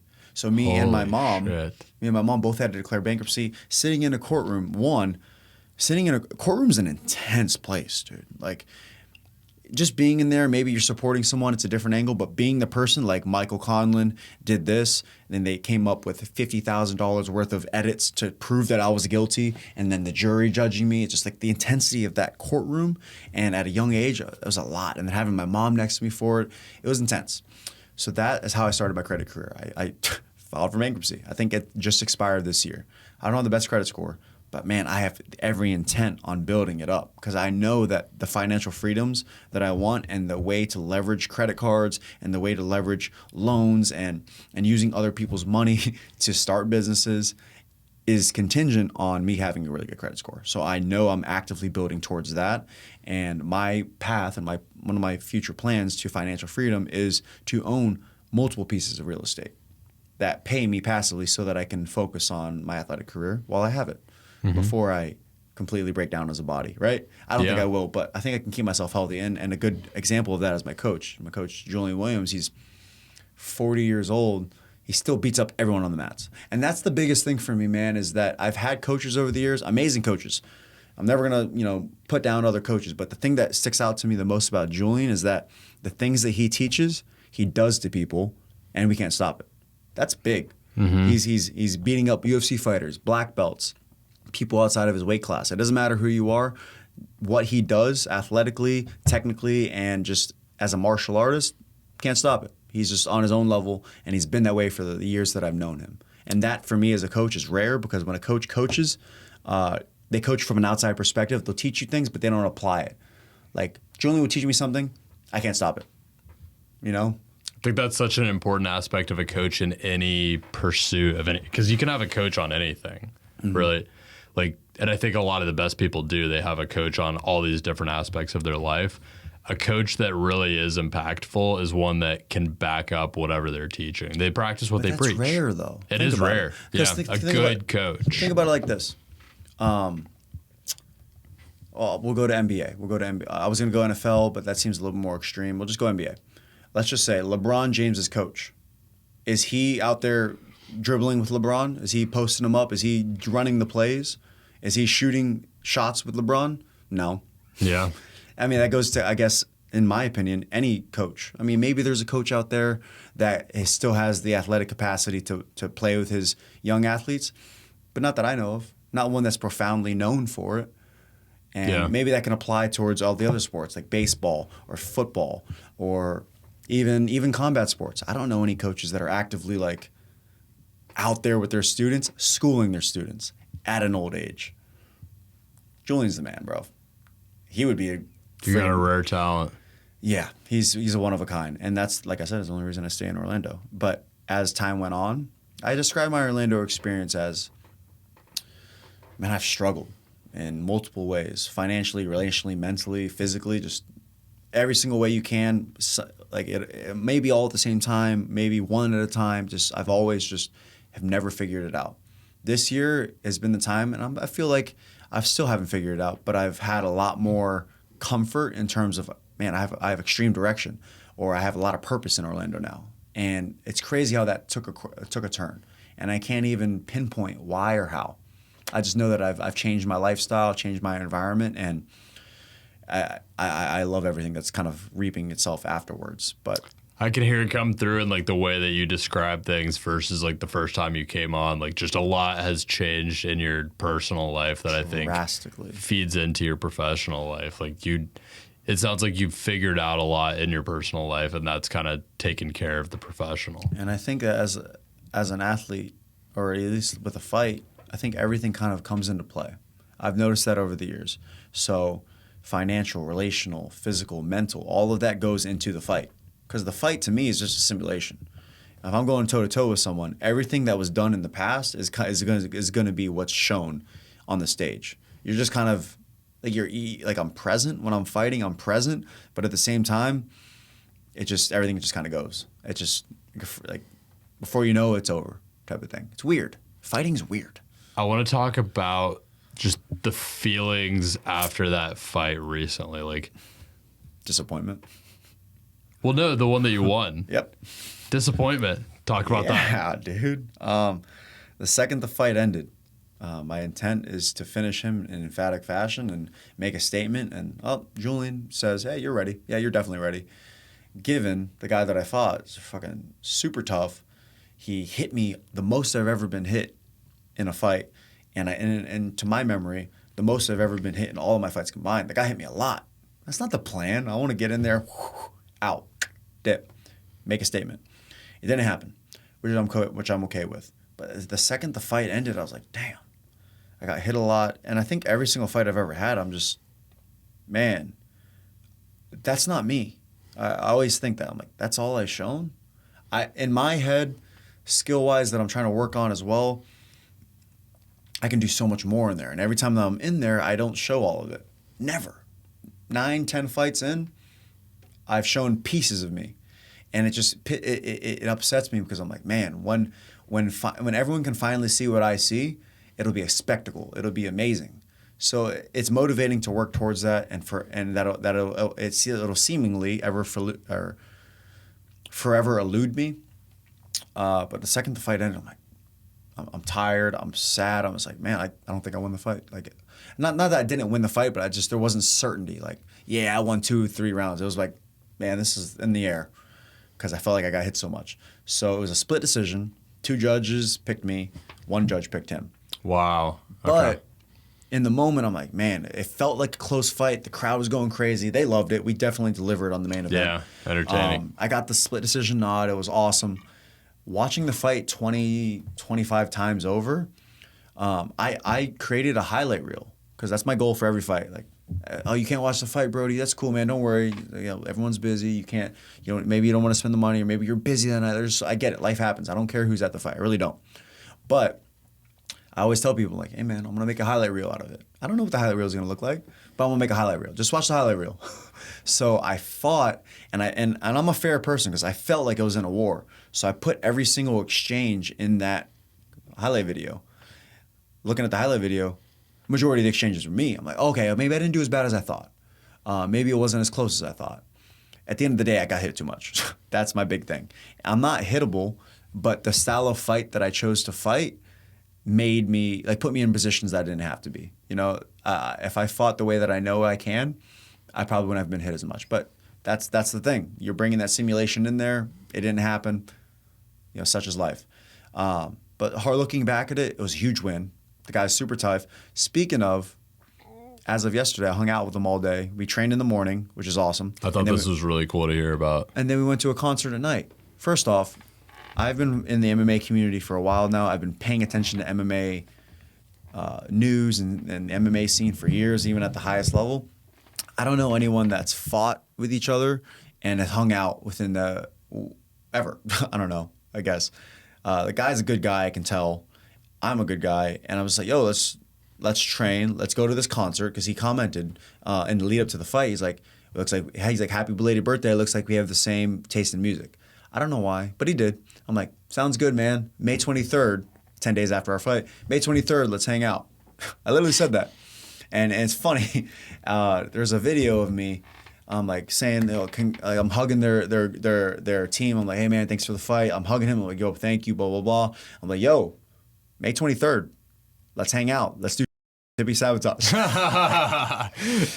That's the concert you went to? Yep, last night. Hippie Sabotage is great. I saw them a couple years ago. They're amazing. Yeah, they're awesome. I took my brother for his birthday last year. I took my brother for his birthday this year. So I've seen them 4 times, twice with my brother. You can go sober and have a good time, but why do that? Yeah. Didn't. Why not have a great time? Drank a little bit, had some magic chocolate. Nice. Had a great time. I met a ton of people, danced with a ton of people. It was a happy room, man. Like last night was a special night. And weirdly, spending it with my last opponent, no one does that. Yeah. No one does that. So and just to touch on who I am as a person and how life's kind of weird. One of my absolute best friends, and I told you I was going to touch on him. His name's Corey Taylor. I fought him in 2020 for my first Combat Night belt. Dude broke my arm. We were the main event in that fight too. One of the hardest, him and Walter, the guy I just fought, 2 of the hardest fights I've ever had, easily. Corey broke my arm in that fight. Like, hyperextended, cracked in his lap.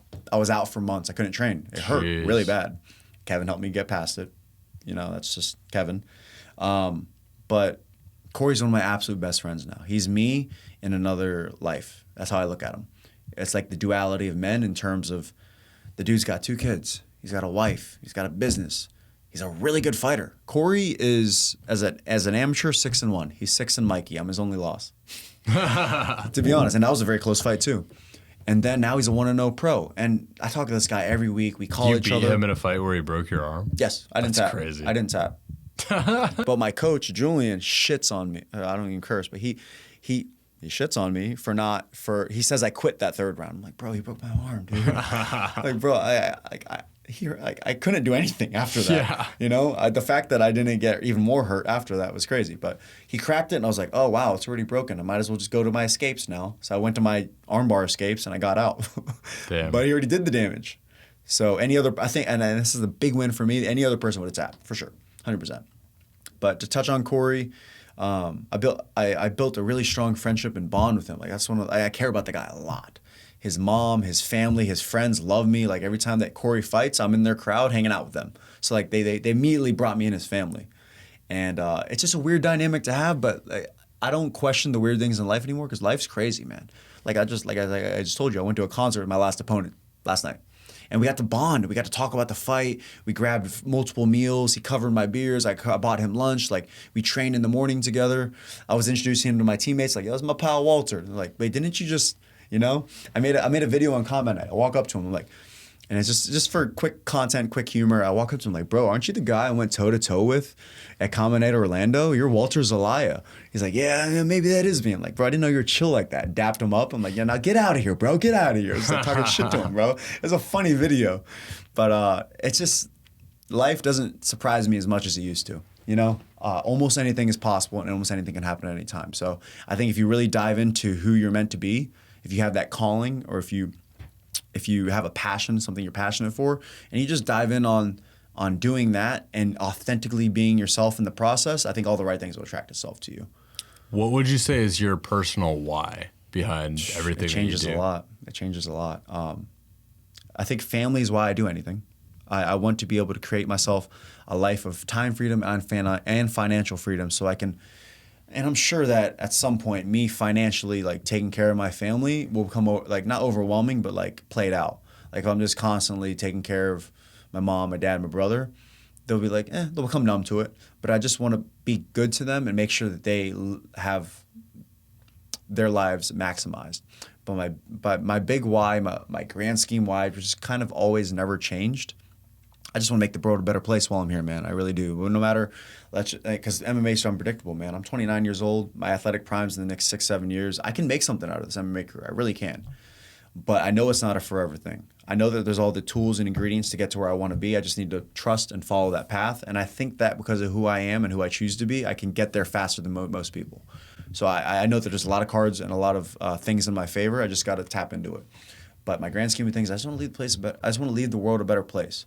I want the Conlon legacy to live on. I want people to know, like, oh, not even just Mikey Conlon, but the Conlons, they had good hearts. My brother has a good heart. My dad has a good heart.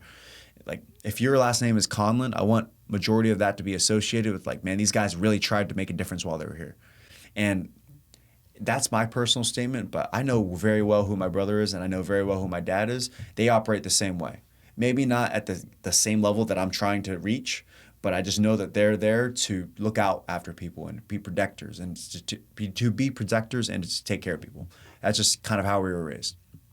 On a totally different note, I wanted to talk about something in current news a little bit in the fighting world. We were talking a little bit about this off air, the Premier Fighting League and everything that's been going on with that.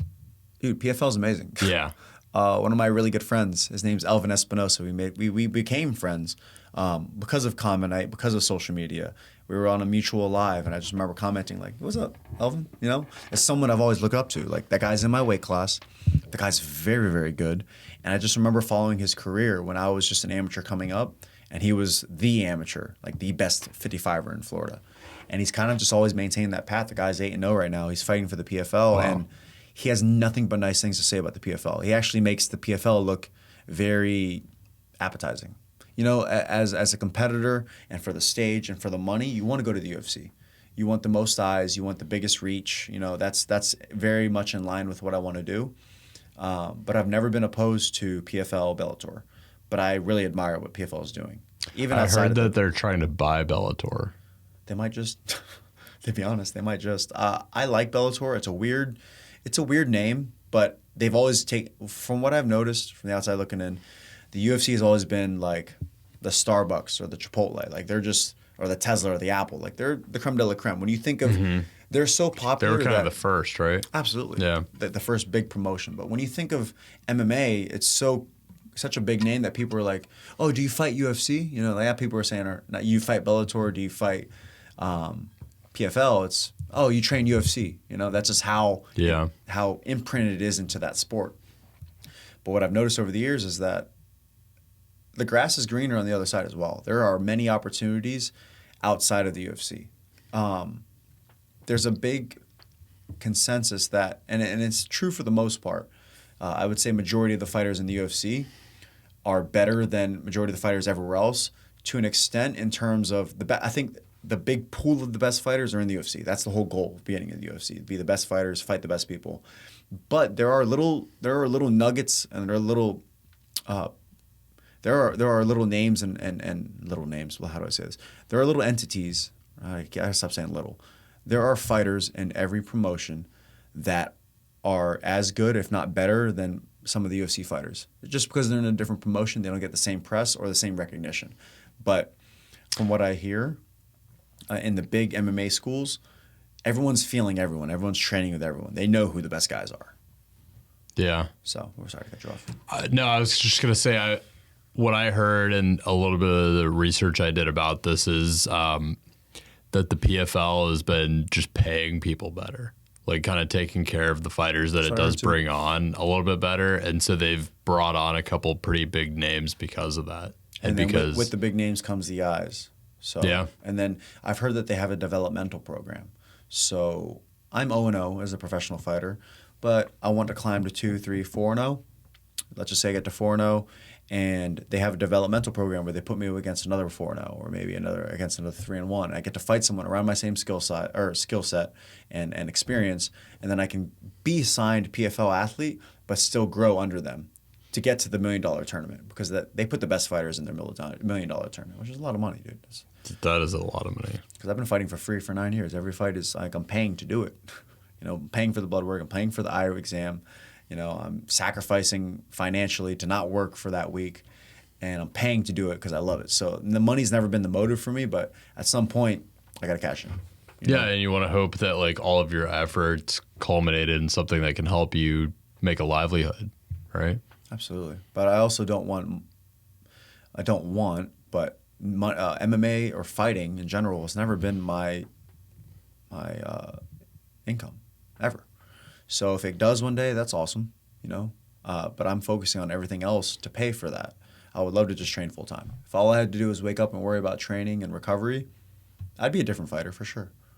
So that's what I'm working towards, but I need to actively set different plans in place to do so, and I'm very aware of that. It's the position you're trying to put yourself in. Yes, while exercising my passions. What is one thing that could happen in your life right now that could change all of that drastically? This could be something that's already in the works that you haven't mentioned yet, or it could be something that you hope happens. Let's manifest a little bit. I think the immediate things I could put attention to would be consulting solo athletes or men in general. I can help women too, but I just don't think that'd be a market that would bite a lot. I don't think women would have interest in it. But helping people curate their Instagrams, present themselves with an online presence. I don't see that being an expensive practice, but just kind of guiding them through that. I've coached people in the past in terms of losing weight, building muscle. I've had a lot of success stories doing that. I just don't have the certifications and the qualifications to sell myself on that. But if you can look past not having those, I think I can help a lot of people. As well as it's all like freelance work, all working for myself. I'm working on a project for myself now and using my platform, which would entail, and I could probably help other people do it as well, collaborating with other brands in terms of representing their sponsors or partnerships. And that all starts with how you present yourself on Instagram too, though. We were talking about it earlier, but Instagram's the #1 dating app. Like Tinder, Bumble, Hinge don't necessarily give men a fighting chance. Even I think what separates the average man to the man that gets all the matches, outside of outside of the variables and intangibles of like being a good-looking guy, presentable, selling your lifestyle, would be the money you put into it. I had Tinder Platinum for a year, ton of matches, not like an excessive amount of matches, but I had a good amount of matches. It was just much easier. I had unlimited swipes. I can put my pin in Brazil and swipe Brazilian women. It's just they give you a lot of different features. But put on record that I've never met any women on any woman on any of these dating apps. I don't know what I'm doing, clearly.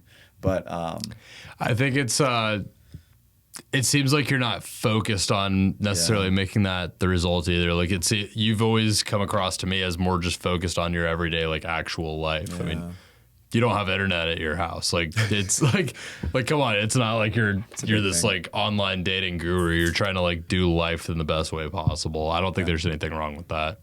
That's fair. I was never big on them when I was single.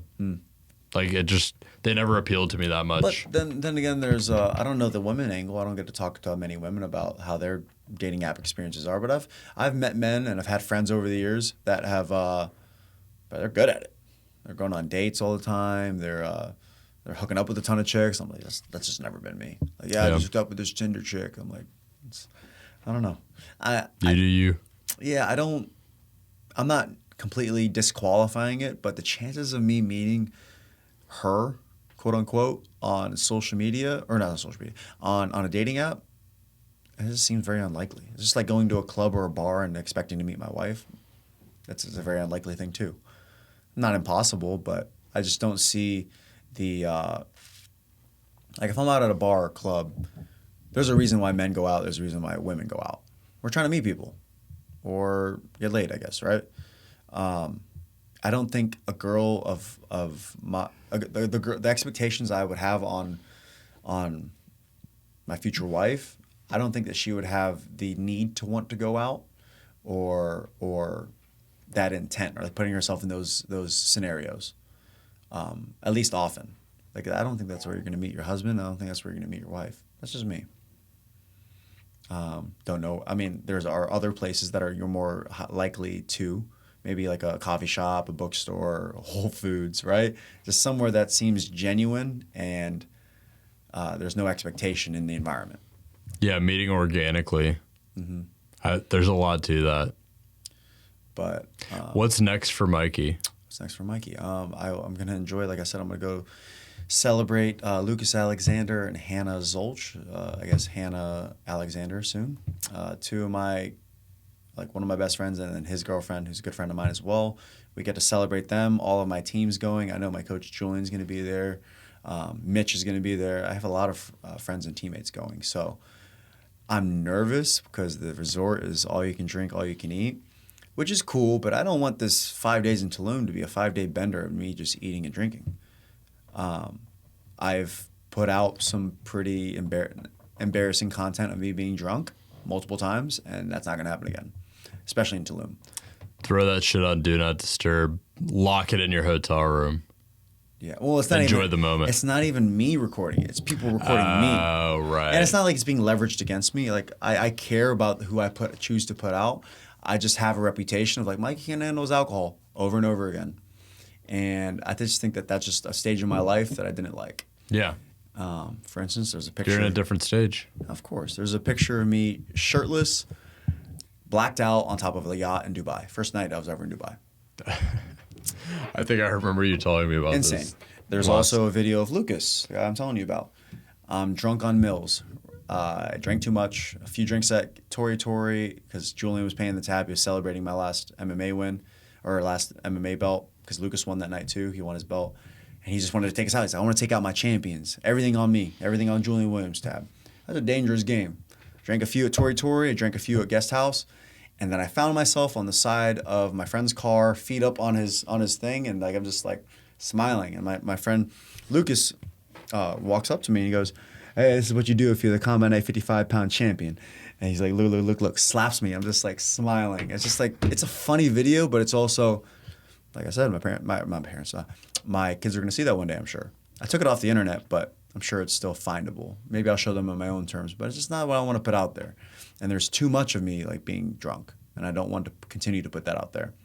So my goal in Tulum is to train, maybe drink a little bit, eat some good food, enjoy the air, the environment that is going to be celebrating love. And then the second I get back, I'm going to hop back into camp, get my weight down, and I want to focus on July 29th. Hopefully get a name. Yes, I'm sure I will. I've had nothing but hard fights. Maybe I won't get a hard fight. Who knows? Maybe I won't for once. Fingers crossed that you get the best fight possible for your career. Yeah. So I'm just excited with my athletic career, my foodie career. I want to drop a few different series, Jitter Juice Diaries. I'm on the Mikey Loves It tour for Crab Rangoons. I'll probably rotate mozzarella sticks and gator bites and cheese curds, maybe donuts. Just find my favorite places for those. I'm working on a YouTube series. It's called Taste Buds, where I eat lunch with my friends and we make a little mini TV series out of it. Could be fun. A lot of work. But I feel like this foodie thing could blow up as well and go hand in hand with what I'm doing. I don't know if you know who Keith Lee is. Keith Lee is a Bellator MMA fighter. He's the younger brother of an ex-UFC fighter who's now signed back to the UFC. His name's Kevin Lee. So Keith Lee went super viral reviewing this place called Frankensons in Las Vegas. Frankensons had little to no business, but they put out a good product. And he went in there, bought a bunch of food, and then reviewed it. And he reviewed it and went viral. Not only did they have lines out the wazoo, they never sold that. Like, they never done that type of volume before, and then he got put on the news in terms of the owner. The owner starts crying on TV, like he's just so overwhelmed. And it's just crazy that the power of social media did that, and not only did that blow him up, he also continues to put out great content. So now he's like an icon. He has the quesadilla. Like, they made a quesadilla after him, and you can only order it on the mobile app. It's basically like a Philly cheesesteak, and then you mix the chipotle vinaigrette and the sour cream, and you shake it, and you dip it in there. It's supposed to be really good. I never had it. Sounds fire. I should have tried it. I don't know why I haven't. Maybe Do you ever do mukbangs? Where you just order a bunch of things? Yeah. I've never tried one, but I want to try one. That's expensive, though, huh? It is. That's a big commitment. I would do it. That's a lot of food, though. That is. I wouldn't eat all of it, though. I think the idea is that you don't eat all of it, which is kind of wasteful. I think you would want to go with a group and like have people. A lot of people share stuff. Hashtag mukbang Mikey. Maybe just start something like that. Mukbang Mikey. I've always wanted to do mukbangs, but that's just committing to a lot of food. Like, I've done like food reviews. Like, I just did I have a fast food archive series where I was eating Taco Bell and I'm like adding my little commentary behind it. It was good, but I try not to eat fast food. I try not to eat food in my car. Try not to. Yeah. But like I said, I'm sitting on a ton of content, dude. I can post for weeks based on what I have. I just have to put it all together. That's how you gotta keep it. So time consuming, bro. It is. Very do it yourself. I know you. Oh yeah. Yeah, you have to. I'm trying to like set things up with the podcast to allow for it to go a little bit beyond me and not to require the constant do it yourself, but I think it has to be built that way initially. Another thing to touch on what I'm planning on doing, something I said on the mic is I just want to be a better friend, teammate, son, and brother. Like, I just want to be overall better everywhere to the people in my life. So that's probably the intentionality that I put into me being a better person, trying to become a better man. I think that if I just continue to dial in and attack on the momentum that I'm already building, then I can continue to do that. I love it, man. Thank you. I've got one more question for you. It's one that I think I asked you before, but I'll ask again. The show is called Profession Session, and I've really dialed in on my mission the last couple weeks, months. My mission with this show is to discover the tactics and qualities behind having incredible professional success, whatever that looks like, no matter what the industry. Interesting. What does it mean to you personally to be a professional? I'll apply this to my athletic career, my hospitality career, my relationships, and I guess the foodie career that I'm slowly building. One, staying true to yourself and being able to separate the professional life from your career life, or your professional life. Sorry, how do I say this? Your professional life from your personal life. I don't think that a lot of people can do that, and tend to mistreat other people accordingly, one.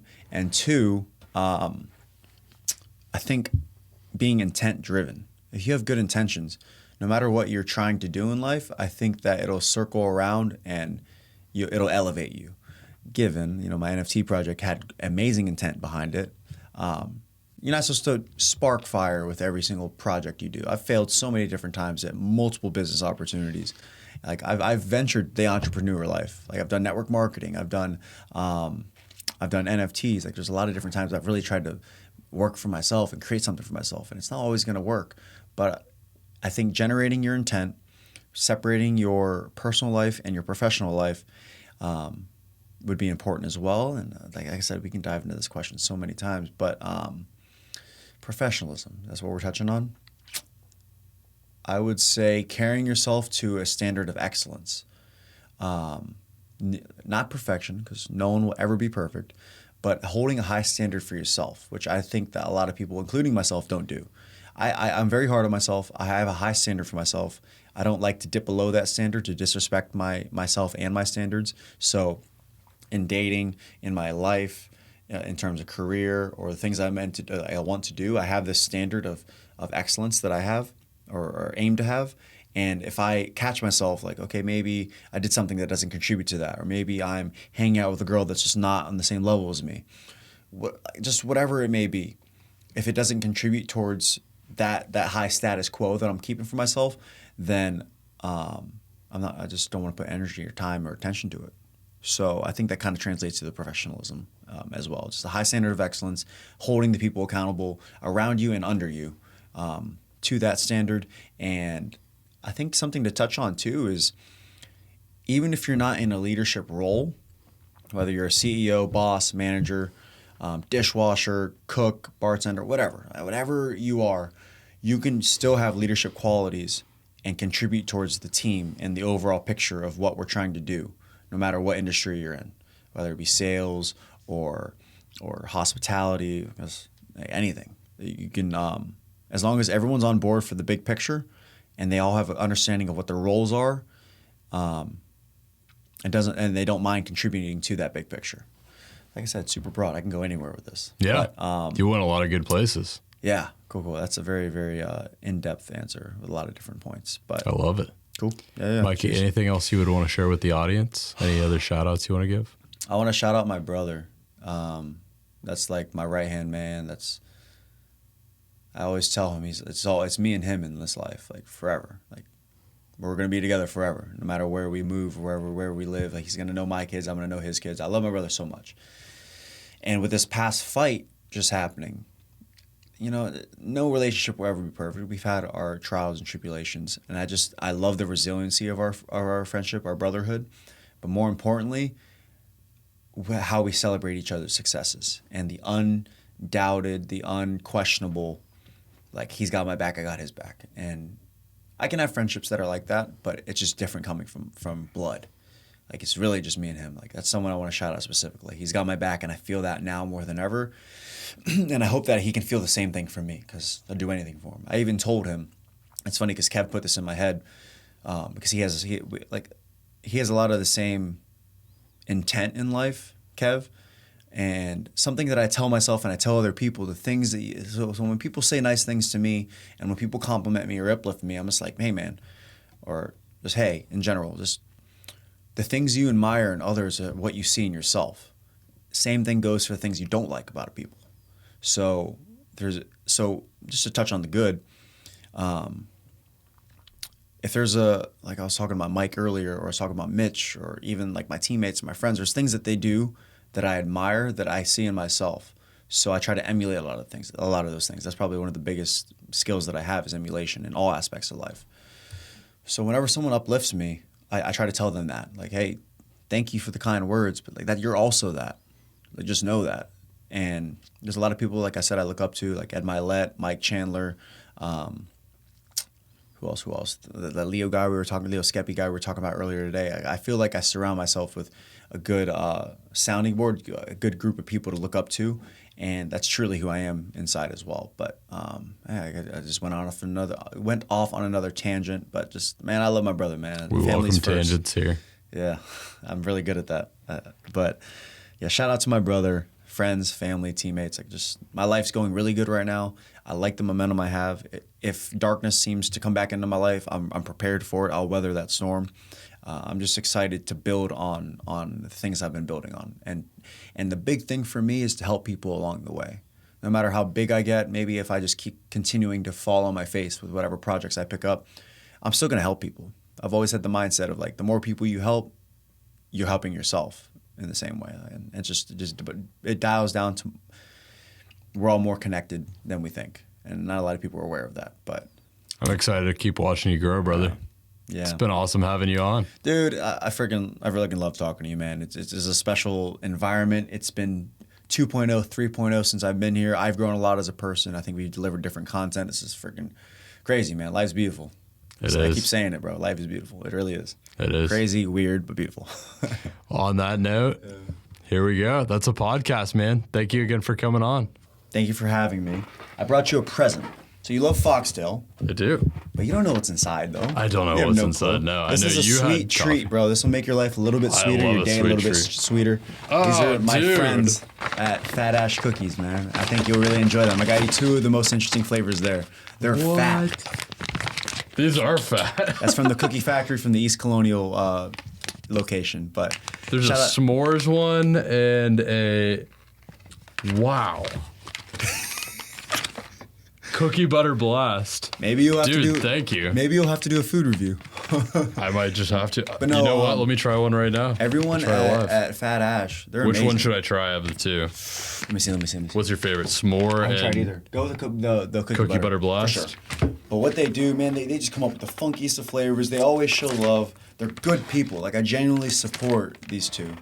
And man, I'll tell you what, I'm in the process of transitioning from a donut person to a cookie person, and this is my fix. I don't get to scratch that itch all the time, but no, they're special, man, and that's cool. You get to try it for the first time, and I get to be here. I just wanted to give you a sweet treat, bro. I appreciate it, man. Absolutely.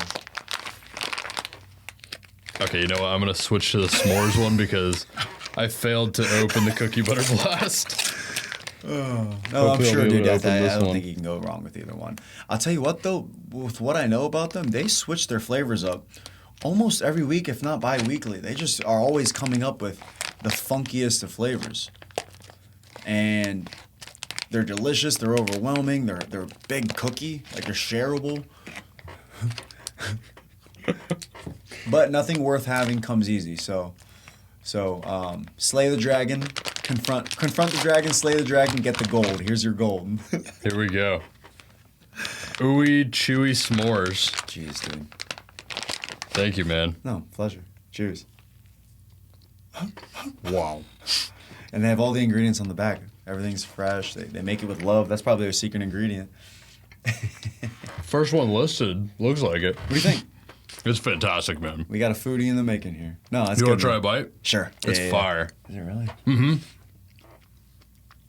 This is the ooey chewy s'mores.